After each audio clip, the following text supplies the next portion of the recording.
That was The Muse with Starlight. Hi, this is Adam Buxton. Hey, this is Joe Cornish. And you're listening to the Adam and Joe radio programme here on XFM. The Muse is very depressing these days, isn't it? I know, it's always bad news. Nothing but upsetting stories on the Muse. Yeah, I know. Why can't the Muse just, have some hopeful stuff? Some leave 'em laughing stories. Just do a song about a cat being rescued from a tree or something. Yeah, or an old lady that started a campaign to get yobbos off the streets and succeeded. That's right. Come on, the Muse. Hello? Yes, he's still in Muse. Is Alistair Stewart still in Muse? Yeah, he's still in Muse. He reads the Muse. How long can we keep this bad joke going for? I estimate 1 hour. 1 hour, yeah. Really? Wow. Well, let's not try that now. Okay, then. We need a Guinness Book of Records representative to do it properly. Hello, everybody. Happy Saturday morning. I hope you're all still in bed, but, mentally awake, but physically still asleep. That's the perfect state to listen to this show in. Actually, maybe mentally asleep as well would be a good idea. Let the excitement of the new music wash over you. That's right. We got music coming up from the Foo Fighters, the Rapture, Björk, the Fratellis, the Editors, and also some free plays and Snow Patrol. That's just the first hour. Plus, we've got some fantastic prizes, a pair of tickets to see Primal Scream at the Brixton Academy on Saturday, the 2nd of December. That's, of course, my brother's birthday. So that's a chance for you to celebrate that as well. My brother's birthday, everyone likes to celebrate that. And there's a pair of tickets to see Kasabian at Earl's Court on Tuesday, the 19th of December, which is, of course, the day before my birthday, which is, of course, very exciting for everybody as well. Wow, so it's a big Cornish birthday bonanza. Yeah. December. Also, 3 copies of the complete Black Books box set, series 1, 2 and 3. That's amazing. All 3 series of Black Books. Good prize. That is a great prize. That was pretty much Channel 4's last great sitcom, wasn't it? Yep, before they stopped making funny programmes. Apart from the IT Crowd. And Modern Toss, obviously. Obviously. Okay, that's enough self-interested hoo-bar. Let's play some more music. Here's the Foo Fighters. I've got another... There you go, that's the Foo Fighters. I just adore the Foo Fighters in a ludicrous way, like a man my age shouldn't. I mean, I'm not that old, but I'm a mature man, and yet I just sort of love Dave Grohl. You're younger than Dave Grohl, though, aren't you? Like a 14-year-old girl. Isn't everybody younger than Dave Grohl? No, I believe I'm almost exactly the same age as Dave Grohl. He's the coolest old man in pop. You reckon? Yeah. I think if you're sort of over the hill and want to look cool, then that kind of hair is what to go for. He's brilliant, though, because he's always going to have that groovy, slightly skeletal physique as well. Yeah. Look a bit sunken and sullen. Yeah. But yet be a smiley man with a big tash. Yeah, that's the first single, of course, to be taken from the group's 5th album, In Your Honour, which was out on June the 13th, Adam. Yeah, a while ago. Yeah, so that's exciting stuff. So, listen, the telephone number is 0871 222 1049. That's 0871 222 1049. Or as my dad would say it, 087 122 210 49. Does it really take him that long to say a number? Yeah, and he breaks them up in an insane, illogical way that you could never remember. Or you can text us on 83936. That's 83XFM. You can, of course, email us at adamandjoe@xfm.co.uk, even though the emails have actually been broken for the last month and a half. They're fixed now. Are they? Yeah. Really? Yeah. Now she tells us. So there's going to be a massive backlash. A backlash. Yeah, what is a backlash? It's when you use Listerine. Is it? And it comes out of your nose. A black splosh. There's going to be a massive black splosh of emails building up in the back of the computer. All banging up the works. But they're going to be released. And we got some competitions coming up, right, Adam? For competition fans, you're in the right place, because we've got not one but 2 different kinds of competition this week. Joe Cornish, what's your competition? My competition is Movie Lingo Bingo, where we play you a very, very famous line from a very, very famous movie in a foreign language. Imagine that. So it's a chance for people with a grasp of a second language to get ahead of less educated people. That's right. If you have a grasp of German, if you speak good German, you could be in with a head start on this competition. We like to reward people with above average intelligence and with bilingual capabilities. What with Britain just joining the European Common Market, yeah, it's time to embrace our foreign friends. We're not down with the dumbing. No, we ain't down with the dumbing. No. We're not. We're certainly not.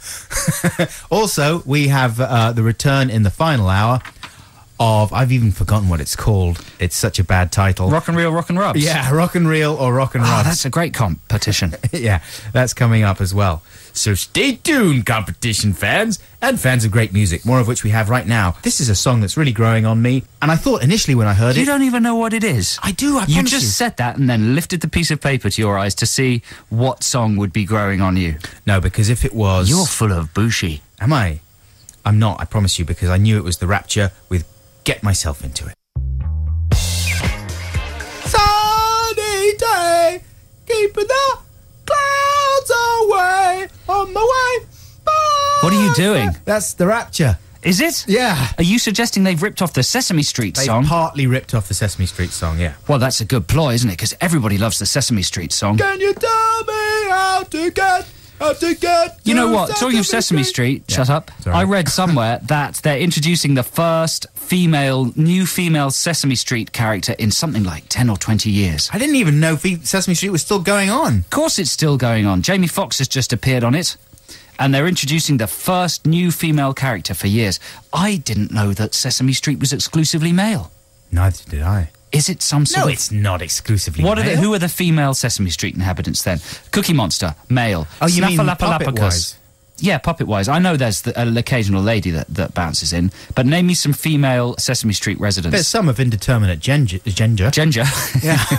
Like what? Which Well- ones have got indeterminate gender? I always thought of Big Bird as a big lady. No, Big Bird's a boy. Bird's a big bird. Big Bird is a boy. Big Bird is definitely a man. It's a big leggy bird. There are listeners out there, you know what gender Big Bird is. I always thought of Big Bird as being like a big backpacker He's from just a child. Canada or something. You know, A backpacker? there was a girl I used to work with who was very much like Who Big looks Bird. a bit like Big Bird, yeah. Really tall and long legs and With yellow feathers. she had big huge yellow beak. Yeah. You kinda talk like that. You know what? To this day, I still can't work out how they do blooming Big Bird. What sort of a person is in there? You know what confuses me? When the head moves and both arms move. Wait, you're right. I still can't figure out how they do it. How do they do it? It's big chunky. It's just big chunky legs. What do you mean? It's what do you? How does a person fit inside the suit of Big Bird, right? Because it's got two arms, Yeah. thereby occupying the job of the two human arms. It's got two legs, which thereby take the role of the two human legs. But yet, all four limbs are now in business, okay? They're all taken. All that's left to operate any kind of puppetry is a mouth and a head and a neck, right? Yeah. And its eyes move, its beak opens and closes, and its neck moves. How can it do all those things with just that person's head? Well, yeah, they're puppeteering the head separately, aren't they? Remote control. I would say it's a mixture of cables and... You check out that Big Bird, man. It doesn't make sense. Can you call it up on the interweb? Yeah, probably, but we don't stoop to that kind of cheating. No, I want to have a look at Big Bird, and then maybe I can All explain. right, during the next song, we'll check out how Big Bird operates, but I think it's some kind of a freak. Right. I think Sesame Street's been going long enough. They've got some kind of a genetic engineering lab somewhere in Brooklyn, Yeah. and they're stretching necks. Big freak. Big freaks, Big Bird freaks. They've got a collection of freaks, mutants, who are specially bred to fit inside those puppet costumes. Yeah. You can see them. They frequent a cafe in Lower That's a Brooklyn. good idea. It's a good idea for a film. please, Charlie. It's a bit like the island of Dr. Moreau, except to The serve basement Sesame of Dr. Street. Sesame Street. With freaks and mutants. I think that's true. Jim Henson's behind it. He's an evil man. The late, great Jim Henson. Can't say that about one of the most well-loved men Well, obviously, I'm joking. in all of puppetry It's true. and entertainment. Anyway, enough of this waffling garbage. Enough. We've still got two I'm and a half afraid we've hours got a lot left. more of it. Here's Bjork. This is one of our choices, Human Behaviour. That was Bjork, with Human Behaviour. This is Adam and Joe XFM London's 104.9. Big Bird update. His birthday's March the 20th. His favourite song is the alphabet song. His best friend is the Snuffleupagus. His favourite quote is, "Gee, Mr. Looper, I mean Mr. Cooper, I mean Hooper." He likes to figure things out, being part of everything, roller skating, birdseed, milkshakes from Mr. Hooper's store. He dislikes when he can't get help and when nobody believes that his best friend exists. And the way he's puppeteered is completely obvious, isn't it? Yeah. Arm in each arm, leg in each leg, then some kind of tall mechanical hat on the head, which operates the neck, and then people behind the camera work the head and beak. It's perfectly straightforward, and I'm a bloomin' idiot. It's very much like the Teletubbies, the way they do them too. That's our Adam and Joe Big Bird info burst for this week. Back with the competition, very short. Oh, they're so hot right now. Ouch! You're burning me! That's too hot! Step away! You're so hot, it's hurting my face! The Fratellis. What is a Fratelli? I know, and I'm not going to tell you, because you deserve to suffer in your uncoolness. I know what a Fratelli is. Oh, no. It's a fried telly. It's a delicious, crispy, battered, baked television. They eat them in Scotland. I have a Fratelli, please. Yum, yum, yum, yum. Tasty, wasty. Bye-bye. That's a little scene from America. Live from America, where they're all eating Fratellis. Right, That was a Chelsea dagger. What's a Chelsea dagger? A Chelsea dagger is a type of shoe. I'm putting on my Chelsea daggers.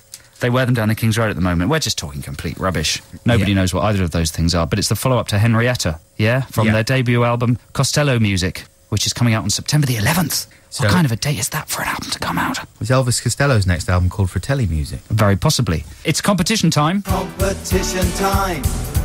You could win a DVD or tickets to a show.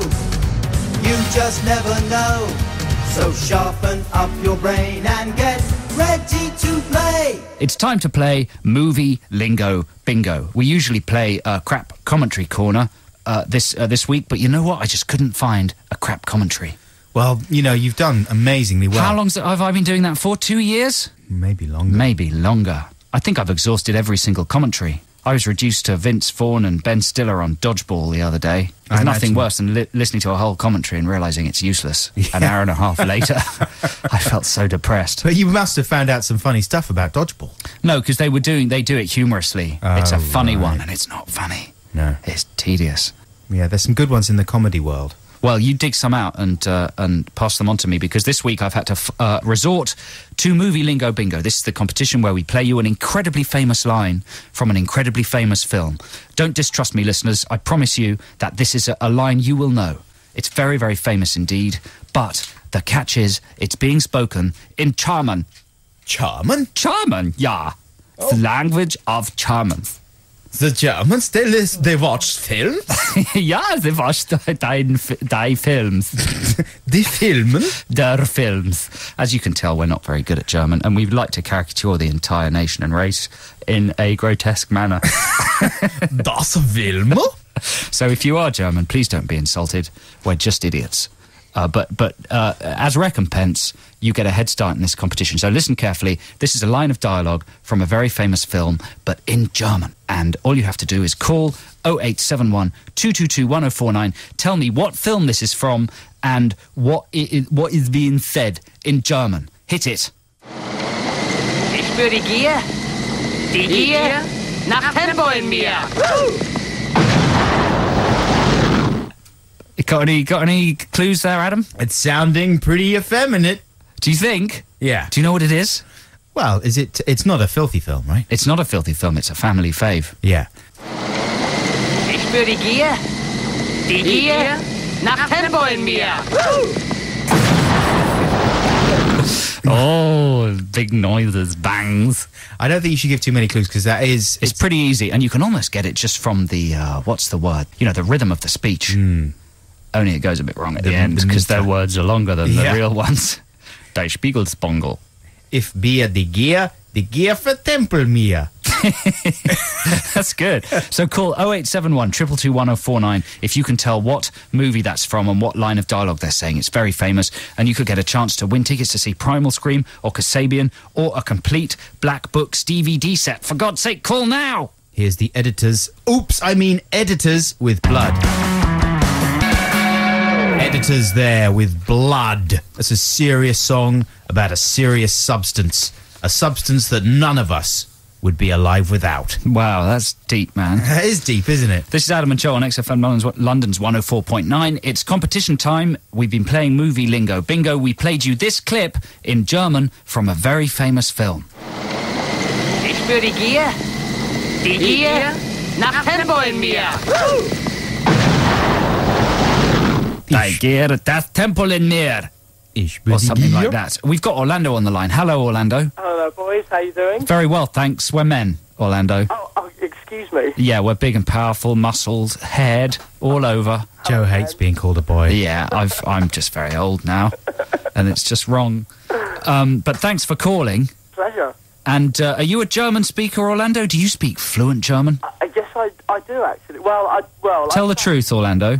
I'm actually half German, so So Is that really true? it is true, really. Which of your parents is German? My dad, Your dad. And what's German for your dad? mein Vater or dein Vater. Wow, you really are German. Seriously. You just wanted him to say mein Vater. I did. And now I'm happy. So do you understand what was said in the clip we just played you, Orlando? Yes, I do. Yeah. Tell us which movie it was and tell us what they were saying if you can. It's I feel the need for speed, and it's Top Gun. Definitely. Of course. Yeah, so say it again. Say that in German. Ich fühle. You know, I said I wasn't that good in German. Excuses, Orlando. Not sounding quite so German anymore. Your mouth has written a cheque that your arse cannot cash. No one's ass could possibly cash that particular. No one's asses can cash cheques anyway. I don't think they let you hand them over between your bum cheeks. Unless you'd have. Can you imagine the kind of incredible bum control you'd have to have To cash a cheque. to cash a check? Yeah, to write your account number on the back. Oh yeah. Hello, Orlando. Are you still with us? I was just imagining. I'm slightly shocked by this kind of talk. But This bum talk on a Saturday morning. It's all right. Everyone has bums, and everyone's got to come to terms with its skills. But well done, Orlando. That's very good. Have I won anything?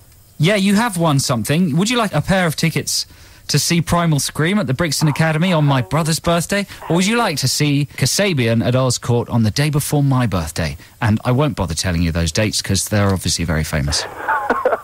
I'll go for Primal Scream, definitely. Primal Scream on the 2nd of December. Yeah. Well done. Orlando, you're very clever. You're half German. You're going to go and see Primal Scream, and we love you. Brilliant. Thanks very much, guys.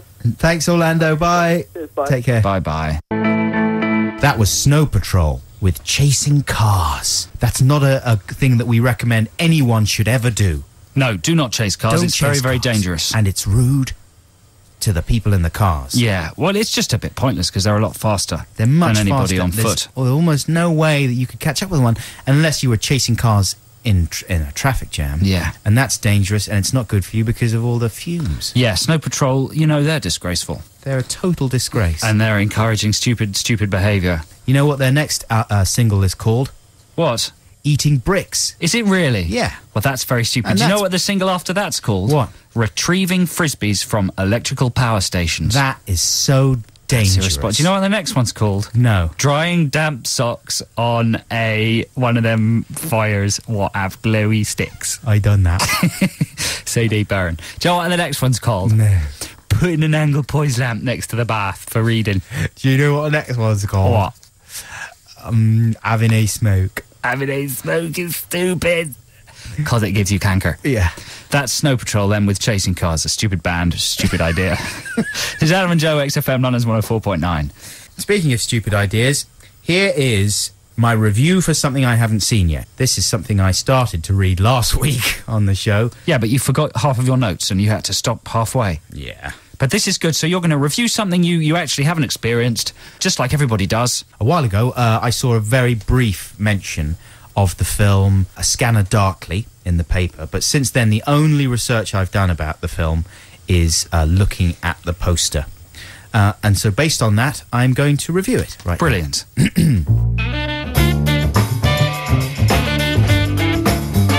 Apparently, A Scanner Darkly is a sci-fi fantasy set in a dystopian future where the boundaries between fantasy and reality have become blurred by weird drugs given to people by the government, or something like that.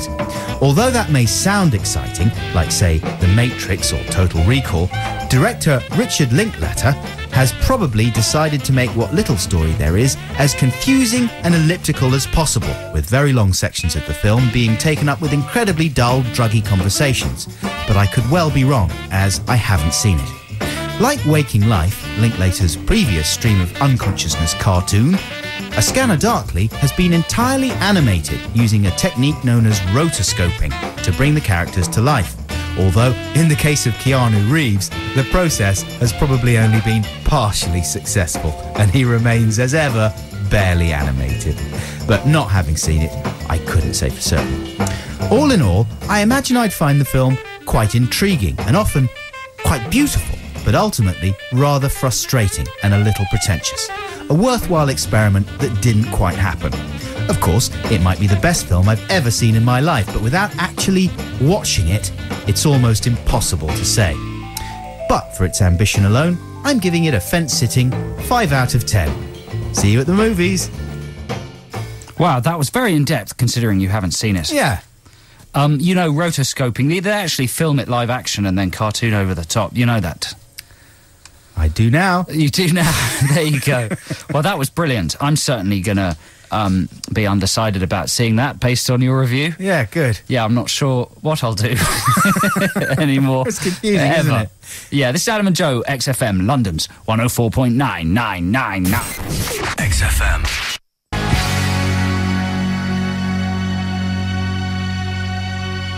The Killers with When You Were Young. This is Adam and Joe on XFM, London's 104.9. Welcome to the second hour of our show. We're here with you until 1 p.m. when Mick Rock comes at you, so to speak, live from New York. Hello, Adam. Hi. Mick Rock here, live from New York. Mm-hmm. What a band. The Clash were. Right. Thanks, Mick. See you at 1. That's an exciting glimpse of things to come. But now, Adam, let's talk about young people. Yeah, go on then. Youth, right? Youths. What are they thinking? You know, I wonder that the whole time. What are they doing? Uh-huh. What are their opinions? Right. They bring terror to the streets, That's right. chaos to the multiplex, They've got and the shopping mall. They've got no discernible morals or principles. No, they're feral, they're wild. They are wild. Right, young people. It's about time some kind of TV station did some kind of survey to figure out what young people are thinking, right? I agree. Well, luckily, MTV's come along, the voice of youth, right? And last Sunday, I don't know if anyone out there saw this, MTV broadcast a program called the MTV Generation. And they did a massive survey of young people to find out what really makes young people tick. Uh-huh. And so I recorded this documentary, and it was very odd and rubs. And I've got some clips to illustrate it. Okay, first of all, this is the music they used for it, and this is young people music, okay? Yeah. If you're making a documentary about young people, you've got to have music that is to the taste of young people, okay? Uh-huh. So you've got to kind of imagine you're an old man who works at MTV, you're trying to find a piece of music that sums up the absolute here and now. For a long time, it was jungle music that did that job. Yeah, but jungle music is now too slow and boring. So let's hear the title music to the MTV documentary, The MTV Generation.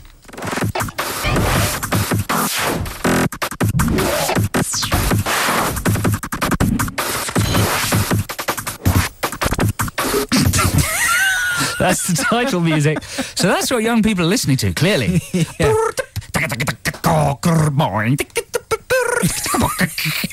That's what they dance to in the club. What's that sort of music called?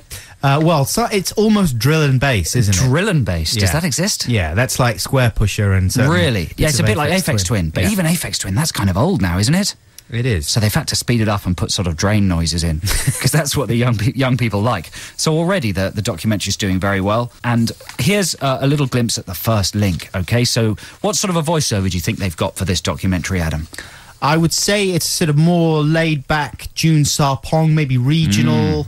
You know, so if it's from London, it's someone who can barely speak. Yeah, you're close. Right. But it's probably from Manchester or something like that. Yeah, no, that's not so close. Right. Have a listen to what it is. This is the first chunk of voiceover from the MTV Generation documentary. Okay. So, what is it like to be part of the so-called MTV generation? What do you think? What do you do? And what influences you? Well, there are 7 million 16 to 24-year-olds living in the UK, and this summer we spoke to a diverse mix and carried out a national survey. This is MTV's snapshot of Britain's youth. Yeah? That's very perky, though. Very It's quite nicely perky. spoken young lady. It is. But she's saying there that there are 7 million 16 to 24-year-olds. So what gets me about these documentaries about teens, and they often appear in article form in Sunday magazines and newspapers, it's a cheap way for editors to fill some paper, fill some pages by saying, let's do a survey of teens. But it's very spurious because, first of all, when you're between 16 and 24 years old, your tastes are changing massively day upon day, right? Like you might wake up in the morning and be a completely different person from the one you were the day before. Yeah. So it's a very difficult group of people to pin down. Plus, there are 7 million of them. Uh-huh. So basically, do you not think it's true to say that amongst those 7 million people, you would find a representative of pretty much every single viewpoint and attitude there is? Yeah, You're going to find people who have extreme opinions in one direction, people who have extreme opinions in the other direction. And any kind of attempt to draw some kind of average state of play amongst those people is pretty spurious, wouldn't you say? Especially in the context of a 20-minute MTV programme. Yeah, I guess the most accurate thing you could point to is like fashion tastes and trends and things like that. Even that. I think you'd just find such a diverse range that it would be impossible to pull out any meaningful trends. Yeah, but you can say, like, just from looking at people hanging around Oxford Street or whatever, most youths are gravitating towards the kind of gothic look if they are, I don't know, man. My kind of theory here is that even that is rubbish. I think this is a lazy way for journalists to make an article. You just pick 5 random teenagers, usually related to people who work at the magazine or TV station. You just write their opinions, and then you've got an article about what teens think. But you could just pick any old teen. My theory is illustrated with this next clip, which is a quick montage of exactly what young people are thinking and what they are doing. Pete Doherty is a drugged-up waste of space. 24-hour drinking is so sick. David Cameron is trying to be Tony Blair. First coming ban on smoking is rubbish. Jordan is plastic. There you go. I didn't realise they thought that. Opinions from teens. Pete Doherty is a drugged-up waste of space. Jordan is plastic. 24-hour drinking is sick. They're just random opinions, aren't they? Yeah, no, that's pretty weird. So there you go, a series of random opinions from teens that are unified only by the fact that they all happen to be between 16 and 24 years old. That can't be right, though, because who loves Pete Doherty? Lots of people love Doherty, even though he is a drugged-up nutbag. And who is out there loving him if it's not for the teens? Yeah, and who's the MTV generation anyway? I thought we were the MTV generation. Like, we were teenagers when it started. Yeah, that is true. They can't just have all the generations. No, 16 to 24-year-olds? It's mad. It was a mad documentary. And just an entirely random selection of opinions, telling us nothing. And it's rubs. But here's a record every single 16 to 24-year-old is bound to love. Every single one of the 7 million of them. It's Justice versus Simeon with We Are Your Friends. That was the Kooks with She Moves in Her Own Way. This is Adam and Joe on XFM, London's 104.9. Don't forget the X List is coming up. At the top of the hour, you can request any sort of XFM classic record and we'll play it for you here on the Adam and Joe radio show. Everything all right there, Adam? Yes, fine. Just looking at the playlist. Right. And excited to see that someone's popped the song Brilliant Mind by Furniture down here. Do you know that song? Yes, you must be out of your brilliant mind. Isn't that quite old? It's old and bad. Why is it in there? I don't know. We're going to have to pop it out. Wow. And replace it with something else. Man, people might be excited about it now that I sung it so well. No, there's no way that the actual song could ever do justice to your rendition. That's true. Mine was much better. Yeah. And, yeah, of course, the Kooks there. The Kooks are extremely hot right now. The Kooks are everywhere. Everywhere I go, I see the Kooks anyway.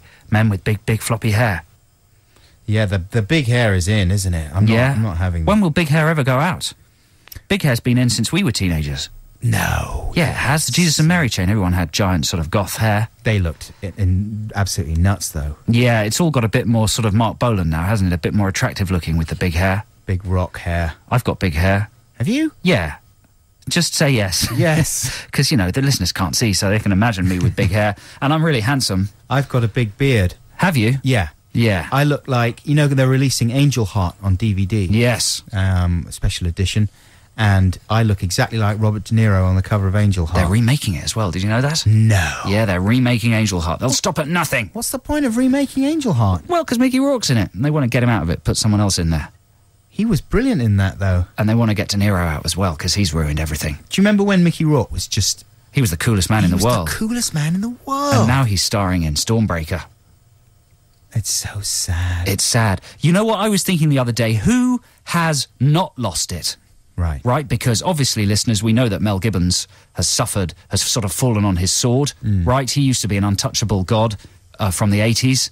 And now he's sort of blown it. He was always a ludicrous joke. Yeah, but he never actually completely blew it, what he did last week. Yeah. And so who's left? Do you reckon there's no coming back for Gibbons? Well, he's kind of blotted his copybook in an indelible manner. So who's still there? Prince, right? He hasn't done anything naughty. Mick Jagger. But he hasn't done anything naughty. He hasn't done anything good, though, either. I mean, Mick Jagger has been a joke for a very long time. Like, I'm trying to think of people who were... I mean, Jagger was extremely cool once, I suppose, in the 60s, but not much since then. Certainly not since the 70s. Yeah, but he hasn't done anything to make him a sort of pariah. Oh, I see. You're talking about actual positive bad behaviour. Yeah. You know, just ruining their career. A bit like Mickey Rourke did. So Mickey Rourke, the main way he ruined his career, what was it for you that really... Well, the whole rearrangement of his face with surgery. Yeah, I mean, the other thing, of course, was the beating up of his girlfriend, stroke wife, or whatever. Right. Carrie Otis. Did that really happen? Yeah, it did. He was a dirty wife beater. Yeah, is that true? God, how terrible.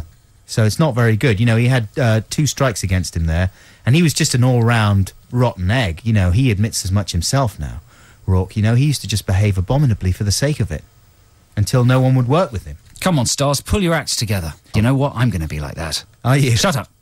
I'm going to smack you. And then you're going to come back with Beethoven 1 and 2 and 3. Yeah, some cuddly film about a fluffy dog for families. It's Adam and Joe on XFM. Music now, and, you know, I suspect that this track, Furniture, Brilliant Mind, was chosen for us by our boss here at XFM.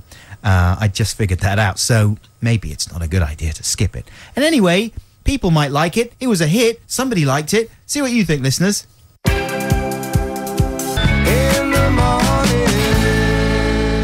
That's The Coral with In the Morning. It is the morning. This is Adam and Joe on XFM, London's 104.9. Now, if you're a regular listener, you might know that I've recently been to America. Joe Cornish has been to America? America. I've seen America. It's extraordinary. And while I was there, I'm a bit of a theme park fiend. I like a rolling coaster. What's Cameron Diaz like? She's boring. Oh. Tiny, tiny, tiny brain. Tiny brain. And because I like rolling coasters so much, I decided I'd try and get in a trip to a theme park. But the only theme park in central Los Angeles is Universal Studios, right? The Studios tour. Oh, yeah. And they've got kind of it's not really a theme park, it's more of a kind of a studio tour thing. It doesn't really have any roller coasters, is what I'm saying. The closest thing it's got to a roller coaster is the Mummy Ride. The Mummy Ride is a brand new ride. It's based on the movie The Mummy, starring Brendan Fraser. That's a good movie, right? Yeah. Wrong, it's a bad movie. But they've made a ride out of it, and it's kind of a bad ride. So me and my friend, we had VIP passes, right? We could jump to the front of the lines. So we went on the Mummy 3 times in rapid succession. And at the start, it was very exciting because it's floating on magnets. So it takes off at incredible speed. So wait, you're actually suspended in the air. You're not actually hooked to a track? Yeah, you're on a track, but it's magnetically launched. Oh, I see. Somehow, I don't know how it works, but all I'm saying is it moves with amazing thrust and acceleration. Yeah. And then we were screaming like a couple of little girls, whooping and hollering, woohoo! But then it started getting a bit boring, and we felt like a couple of idiots, basically. Yeah. You know, the screaming died out, and we just looked a bit bored and embarrassed. So what's the central gimmick of the Mummy Ride? It's in the dark. It's just a rolling coaster in the dark, and it goes very fast around corners. Usual sort of roller coaster stuff, never goes upside down.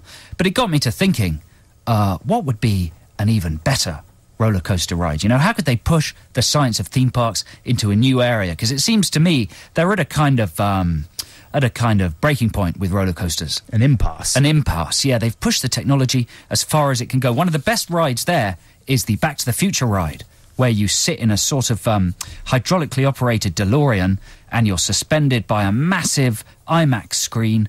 And, you know, they link the hydraulics of the car with the motion control of the picture, and you feel like you're flying through space in a DeLorean. It's a sim ride, isn't it? Yeah, it's a sim ride. And that was almost more exciting than the actual physical excitement of the Mummy Ride. Yeah. So I got to thinking, what if they combined the two, okay? So here's my idea for the ultimate theme park ride. Right. It's based on the idea that the most frightening thing that could ever happen at a theme park is for a roller coaster to genuinely go wrong. Yes. Like the beginning of Final Destination 3, where they're in a roller coaster and the screws start coming out and the track breaks and they end up getting decapitated. Yeah. And, you know, obviously terrible things sometimes do happen at theme parks, but we're purely in the realm of fantasy here. Yeah, and right? it happens pretty seldom anyway. Very, very, very, very, Certainly very, very those rarely. big American Yeah. ones. So what about this? It's a ride. I'm not sure what it's called yet. You might be able to help me with this, but you get on what looks like a normal roller coaster. Yeah. And you sit in a car, and it's going sort of along a track into a tunnel, a dark, mysterious tunnel. So you go along the track. When you get into the tunnel, What you don't know is that it stops becoming an actual physical roller coaster and becomes a 3D sim ride, but that simulates you exiting the tunnel and arriving on the most fantastically enormous, like ridiculously loopy roller coaster that has ever been designed. Yeah. And so you think you're on a real one, but actually you're just wearing 3D glasses and you're on a simulator. And you go, that's the noise. You go up the track and basically it starts braking. Yeah. And you see the track broken ahead of you. You're launched off into space. You do sort of flips in the air. You just happen to land on the other bit of track again. You know, basically anything could happen. You could go zooming into other rides in the theme park, smash into some kind of a kid's teacup ride, and maybe stuff like that. But no one would be hurt, because this would be beautifully computer simulated. But what I'm saying is the most amazing disasters could happen, but yet you'd just survive, and you'd land amazingly back on a track again, and you'd be perfectly safe. Wouldn't that be a brilliant ride? That would be good, but Have I explained it clearly? No, that's very clear. Yeah. That would be an amazing ride. I'd call it the disaster coaster. You know, the problem with the disaster coaster is if there was a disaster on the disaster coaster. Well, man, they've got at Universal, they've got a Jurassic Park ride, which is based on the dinosaurs attacking the ride, and that's based on the premise of the ride. You've been on that, right, Adam Buxton? Yeah. And that's based on the premise of a ride going wrong, because it's been attacked by dinosaur, and that makes it dinosaurs. But the chances of a dinosaur attack are so slim. Really? I think so. You know? And the good thing about your ride is that it is pretty safe, because you're only going up that initial piece of track, right? But the rest is simulated. Yeah. What's your idea? Have you got ideas for pushing the envelope? My ideas are stupid. I thought your ideas were going to be stupid. That's a good idea that you just said. Yeah, but it's still a bit stupid, because it would be too frightening. It would be good. Okay, how about this? The most haunted ghost train. Right. Oh, that's a good idea. Yeah. Linked in with Living TV. Exactly. Based on the popular TV show. You just ride along a very boring dark tunnel for what seems like ages, and nothing happens. But once in a while, Yvette Fielding pops out and screams. That's good. The real Yvette Fielding. Yeah. It's mainly because she's got free time, a lot of free time. Exactly. Enough free time to actually be an exhibit in a theme park. She wouldn't be able to do it all year round. Most of the year, though. But yeah, she'd take time off to film the show. Birthday and Christmas. And then the rest of the time she'd be doing the ride. Right. It's mainly a women's ride. Is it? Yeah. You wouldn't be allowed. Why is that? Because women are more gullible? Because women watch that show. Right. Mainly. Right, I watch it every now and then, but in a way I'm a woman. You're kind. Yeah, that's a good idea, man. The most haunted ride. That would be Chessington or Thorpe Park, maybe. How about this? Yeah. The Baby Shambles. Nice. Right? It goes up and down completely unpredictably, and then fairly often just comes completely off the rails. And it's very disappointing. Brilliant. You're not talking about a roller coaster ride, are you? No, I'm talking about the band. How about this? The Tony Blair. It just goes wherever George Bush wants it to go. Nice. Is that it? Yeah. It follows George Bush. Yeah. This is Tony Blair. Wasted Little DJs by The View.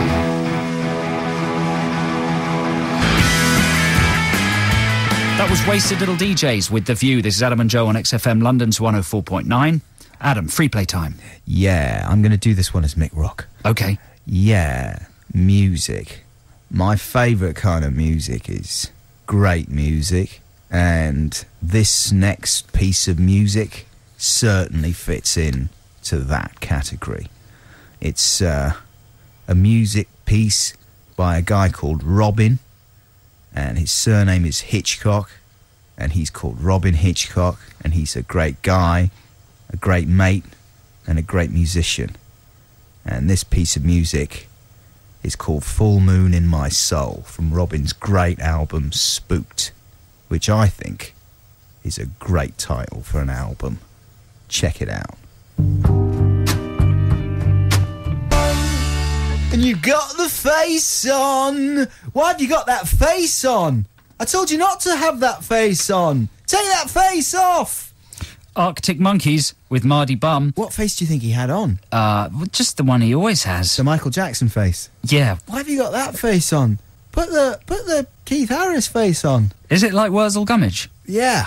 It's like Aunt Sally. He's got detachable heads. It's got different heads, Crow Man. I've got my angry head on now. That was Wurzel Gummidge, wasn't it? Yeah, possibly. That was the Arctic Monkeys with Marty Bum. This is Adam and Joe on XFM London's 104.9. 9. Oh, it's gone German again, your stab. Now, more demented TV news. I don't know if anyone's been watching ITV on a Saturday afternoon stroke evening. Pretty sure nobody has. No. In fact, that's proven now, isn't it? Yeah. Because it's about to go down the tube and bust or something frightening. But they've got a new show, and it's called Prehistoric Park. Have you seen that, Adam? Prehistoric Park. Anything to do with Jurassic Park? Well, funny you should say that, yes. The idea is, what if, and it's a brilliant idea, what if Jurassic Park was an actual kind of Rolf Harris-style petting zoo? Mm-hmm. In fact, it's more complicated than that. The premise of Prehistoric Park is that there is a time portal that's opened up in some sort of jungle somewhere, and some cuddly sort of regional vets and animal magic men have set up a kind of dinosaur petting zoo around the time portal. Are you following me? Yeah. So Nigel, this is. Can you just say, is this like a narrative thing, or it's a melange of different documentary and animal formats. So it's a bit like Walking with Dinosaurs type thing. Crossed with Jurassic Park, crossed with Rolf's Animal Hospital. Yeah. But with no real animals, all CGI dinosaurs. Right? Sort of crossed with Ricky Gervais's Flanimals.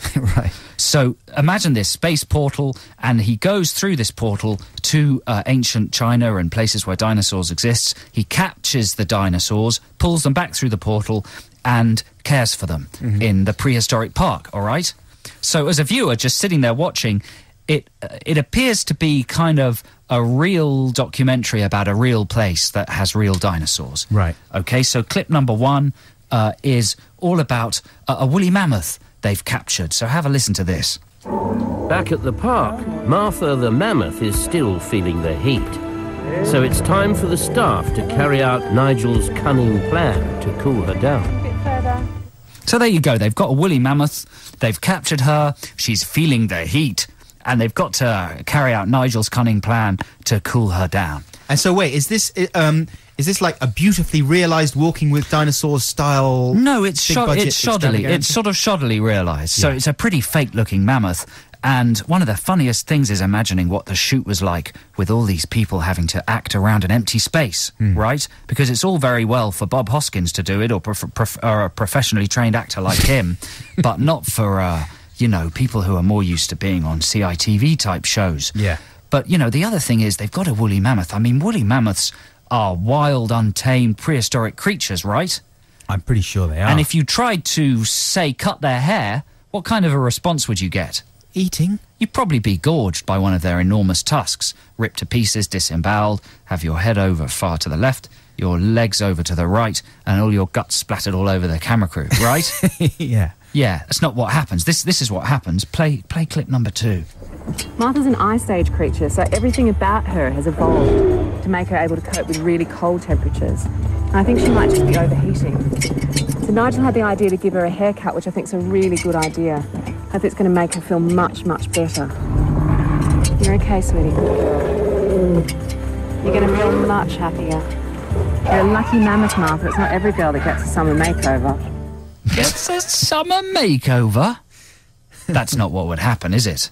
Well, it might be. If there had been Australians in Jurassic times, it might have been very different. The dinosaurs might never have died out. Well, they would all have had little bows in their hair, wouldn't they? And lovely summer makeovers. I just don't like wild, untamed prehistoric animals being reduced to the level of some kind of Barbie makeover doll. That's not telling kids the truth, is it? No. Now, meanwhile, they've also got a kind of cuddly northern zookeeper who's got some little Tyrannosaurus rexes in a kind of weird field, and he's built a hide to observe them. And this actor, who's given the thankless task of playing that prehistoric park keeper, has to kind of act as if these animals are real, and as if he's got real kind of moment-to-moment concerns with their upkeep. Yeah, so listen to this bit of acting here.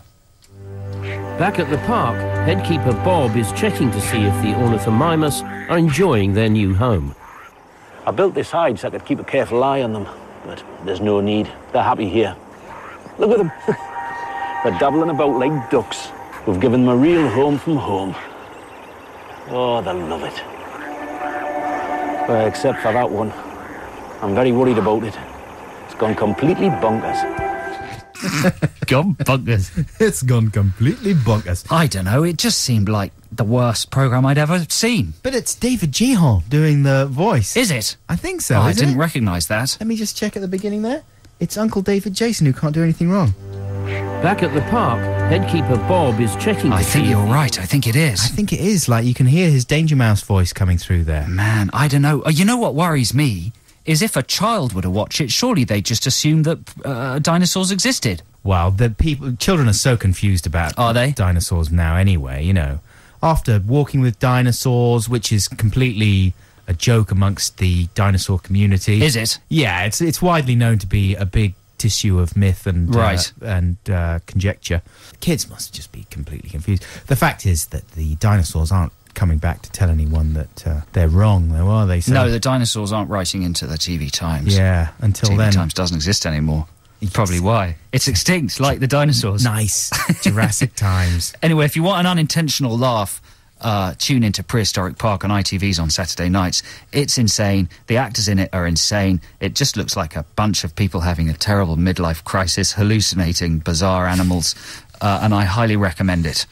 This is XFM, London's 104.9. You're listening to Adam and Joe. XFM. That was the Smiths with Heaven Knows I'm Miserable Now, requested by Terry in Surbiton. Thank you, Terry, for that choice. Did you enjoy that song, Adam Buxton? I always love that song. I remember I've got a very fond memory, or, well, just a clear memory of playing it for my dad. I don't know if you ever did this, but I always knew that my dad didn't like much pop music at all.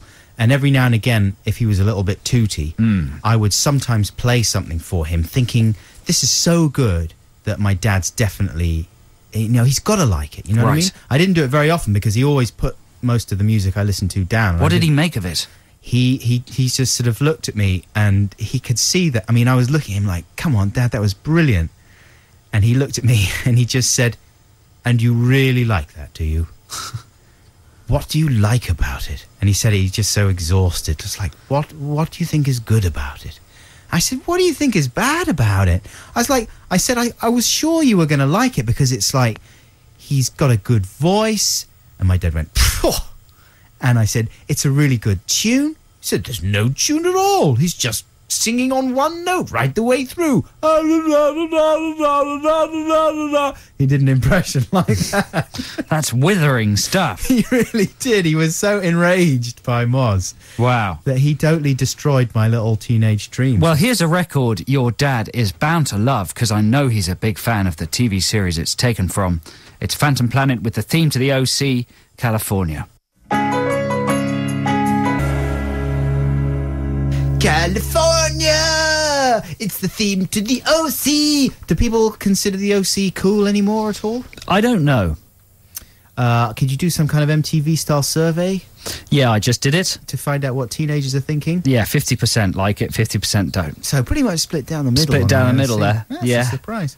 Okay, it's competition time once again now on the show. And this time, it's time for... Rock and Reel, or Rock and Rubs. Are the bands real, or are they just rubbish? Rock and Reel, or Rock and Rubs. Are they real, or are they rubs? There you go, there's the Rock and Reel or Rock and Rubs jingle. It's an absolute peach. I believe it's at number 1 in the download chart in my brain. And we have someone on the line here who's going to be playing it right now. Kate, are you there? Yes, I am. Hello. Hey, Kate, what are you up to? I'm just standing in the ladies' toilets waiting to do this competition. I thought you were going to say waiting to do something else there for a moment, seeing as you're in the ladies' toilet. We all know what women do in toilets. Chatter. Like hens. Exactly. About neighbours. And men. And men. That's all women are interested in. That's right. Are you talking about me? In there, Kate. Well, yes, I am actually. So my reflection. That Adam Buxton, he's so gorgeous, but he's so ugly as well. His clothes are brilliant. They're horrible. I think he's so short. He's so tall. He's fat. He's thin. He's in. He's out. He's hot. He's what? He's not. He's cool. He's hot. What? Hello. Is that how the conversation went? That's what. Something like that. Yeah. That is a glimpse into the mind of the editor of Heat magazine. That's what's going on in there. Now, Kate, I don't know if you've heard this competition before, but basically I am going to read out 10 band names as if I was reading the shipping forecast in a kind of calm voice. And after each band name, you have to say one of two words. Real if you think it's a real band, or rubs if you think it's one that I've made up. Is that clear? Yes. Okay, here we go. Number 1. Niagara gets up again. Rub. Number 2. Worried about Satan. Rub. Number 3. You disgust me. Real. Number 4. Fragrant vagrants. Real. Number 5. The Underground Velvets. Real. Number 6. Hopes Fade. Real. Number 7. And They Will Riot. Rub. Number 8. Freddie Flintoff's right arm over the wicket. Rub. Number 9. Don't ask for credit. Real.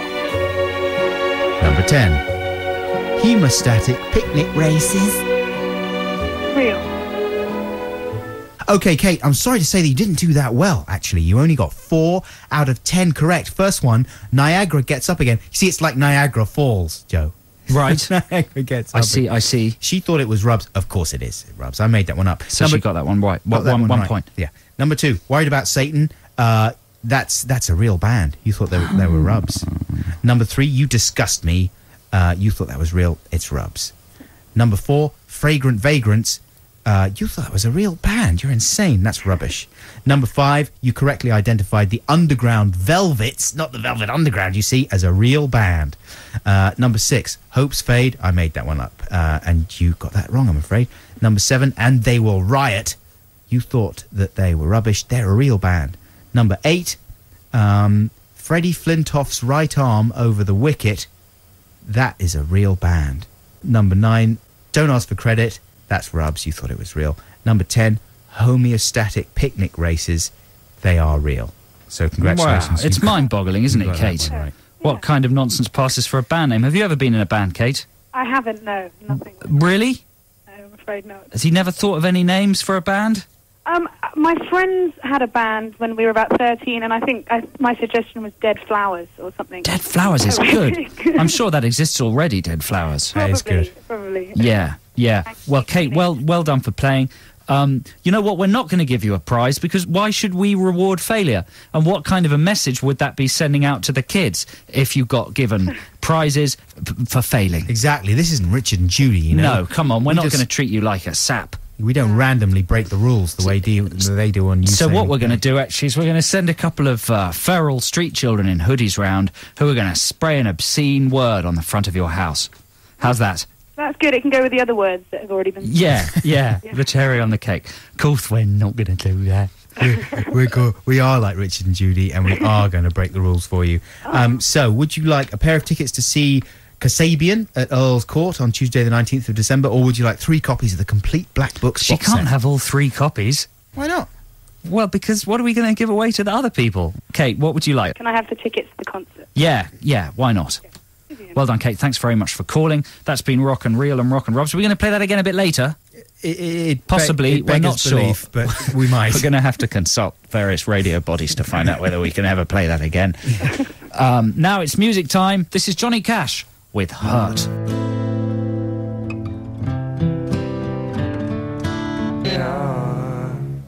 That was Nirvana with All Apologies. You're listening to Adam and Joe. It's the X List here on XFM. Still time to get your requests in on 83XFM if you're texting, or you can call 08712221049. We are going to do the competition right now. Is that Douglas? Hi. Hello, caller.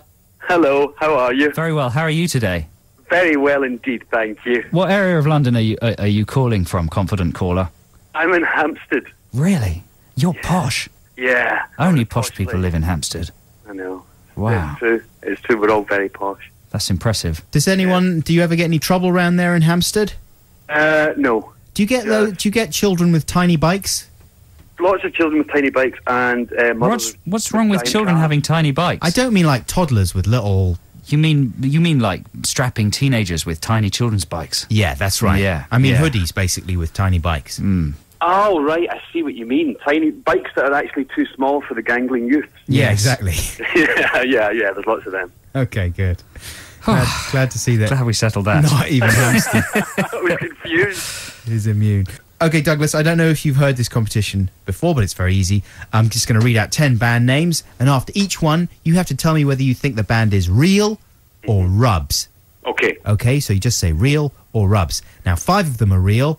I got them from the NME gig listings, and 5 of them I made up using my brain. Good. So, are you ready? I am ready, yeah. Here we go.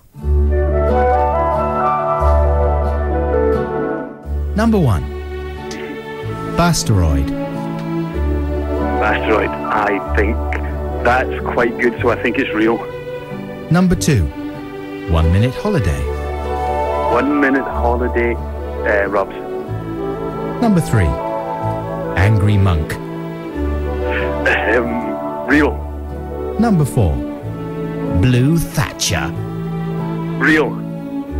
Number 5. My Dear Stalker. Real. Number 6. Send More Paramedics. Rubs. Number 7. Jihadaway. Rubs. Number I wish it was real. Number 8. The Delighted Pessaries. Real. Number 9. President Evil. Real. Number 10. Jimmy Big. Number 10. Jimmy Big Nuts. Jimmy Big Nuts. Yeah, Big Nuts with a Z at the end. Jimmy Big Nuts. I was saying real because I wanted it to be real. Okay. Well, Doug, you scored a quite impressive 6 out of 10 there. 6? That's kind of, is that a pass? Here's the ones you got wrong. Okay. My Dear Stalker, you thought that was real. That's rubs. That's rubs. That's one from your brain. That's from my brain. Number 6, Send More Paramedics, you thought that was rubs. That's a real band. Send More Paramedics. Jihadaway, you correctly identified as being rubbish. Number 8, The Delighted Pessaries. No one has yet come up with that name. That's rubs. That's rubs. Did I say real for You this? thought that was real. And Jimmy Big Nuts, I think we both know that that's rubs. That was my favourite one. Jimmy Big Nuts is the best. That's the best band name ever made. With a Z at the end, though, okay? Yeah, of course. Not So just that with means an he S. doesn't actually have big nuts. No, he's got big nuts. Oh, big nuts. Nuts. See, it's not rude. It's not rude. No. But you did sufficiently well for us to award you a prize. And that's good. Did he beat Kate? He beat Kate badly with a big You stick. spanked Kate. Yeah. Oh, Do you want a copy of the complete Black Books on DVD, series 1, 2 and 3? That would be fantastic. Yeah, it's a great show. That's I would like it's a brilliant show. on its way to you. Thanks very much indeed, Doug, for your call. Yeah, and Doug, You're welcome. maybe if you form a band one day, you might come up with an equally silly name. I'm going to steal Jimmy Big Nuts. Yeah, do it. I will. Thanks for calling. Thanks for listening. Cheers, guys. Bye. Bye. Bye. Okay, that was Doug on the phone there, and before he came on air, he requested this one from ZZ Top.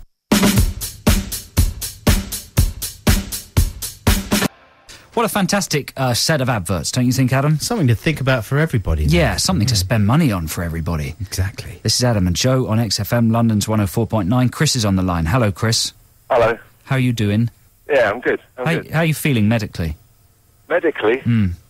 Symptoms? I just want to know, is your body functioning completely on top of its game? No, my neck's locked on Thursday. I had to go to the chiropractor. Right, your neck locked? Locked up. Right, that Locked. sounds terrible. Has it been unlocked now? It's unlocked now, yeah. Right, so you are feeling absolutely fine? I am now, yeah. Tip-top condition? Yeah. Yeah, waterworks working okay? Yeah. Regular? Well, you know. Solids? Passing solids? Yeah. Yeah, how's the complexion? Good. Any spots at all? No. Blackheads? Have you checked the ears? I checked the ears. Have you checked in your ears, Chris, recently? No. No, you haven't? Well, I'd have a look in there some before you go around boasting about the fact that you're some sort of a man god. Yeah? I will. I'll get straight in there with the cotton buds tonight. And what would you like to request on the X list? What classic XFM type track do you want to hear? Joy Division, I think. Love Will Tear Us Apart. You sure you don't want the Paul Young version of that? I forgot he did one, on Non-Parley. That's the only album... No Parley, please. Not Non-Parley. That's the only version I know. But if you want to hear the original by Joy Division, then it's your funeral. What does he do with it? Paul Young. He sings it and makes it a bit more jolly. He cheers it up a bit. Okay, well, here's the original miserable version for you then. Thanks for calling, Chris. Thanks a lot, Chris. That was Joy Division with Love Will Tear Us Apart. This is Adam and Joe on XFM, London's 104.9. It's time for some Beastie Boys. Have you seen, I wonder, their movie, Adam, called Awesome, I Effing Shot That? No, I haven't. I've been put off by some slightly lukewarm reviews. The reviews say that it's a big mess. Yeah. Because it sounded like a brilliant idea. Give, like, hundreds of people at your concert little DV cameras and then edit together all the footage for a sort of multi-angle, multi-experience view of your concert. But apparently it's a bit of a mess. You know, because if it had been a real set of raves, I would have gone along. Because, the Beasties, I like them and everything. But I wouldn't hurt myself for any of them. And certainly sitting through a whole feature film of a concert of theirs, especially if it's a confusing mess, I would put that in the hurting myself category. Yeah, well, I think we should reserve judgment having not seen it. I'm going to buy it and check it out. And then if I don't like it, I'll chuck it out. Can you chuck it into my house? I'll chuck it into your bin. Yeah, I'll leave it in your bin. Nice. But this is the White Label remix. This is a really good remix of Body Moving. This is the Beasties.